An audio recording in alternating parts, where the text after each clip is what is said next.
I try to imagine what life would be like without retreats, without meeting all of the women that I have, without the deep conversations, spiritual awakenings, and experiences that will stay etched in my mind forever. I think about what if the women that had said yes did not? What if they'd stayed home in the safety of their circle and never said yes to something different? Women that have had their lives changed because of it.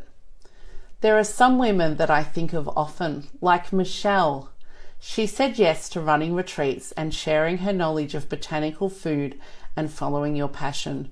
From this, she travelled from the US to her beloved Mexico, where she brought women to explore a different side of themselves and in turn forged unbreakable bonds. Marie, who'd said yes to Fiji when it was gifted to her, this meant that she made her first trip overseas, met women from around the world, had time out from her emotionally driven job supporting others, and found a whole new group of women around her that she now calls friends. I think of Karen, who wrote to me in the UGWA memory book, "My sincere thanks to every single woman at UGWA 2020 for giving me the space to let the very big wall of safety that I'd built around myself come down just a little.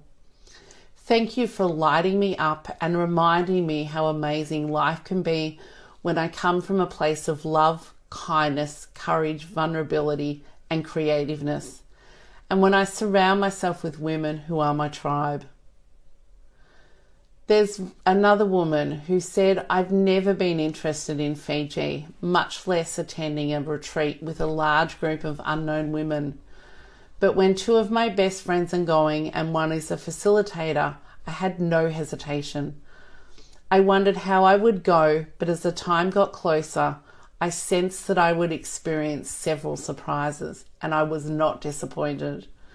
The first few days I was exhausted, so finding my flow for the week began with morning and afternoon rest and sleeps. Then the magic began. The workshops and personal sessions I experienced created a new paradigm of openness and understanding. And then there was Liz.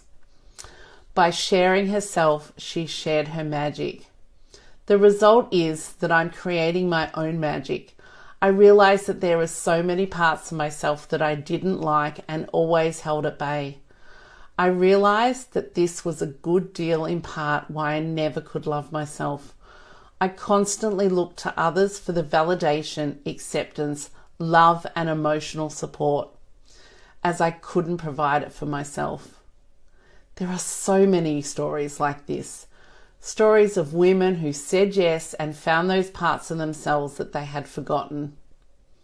If you're saying yes inside, yes, that's me, yes, I want this, listen carefully to your intuition and get in touch. When you start putting yourself first and saying yes to you, watch what happens. You can book using the link below or apply to this email or message in Facebook, and let's work out a way to get you there. See you in Vietnam.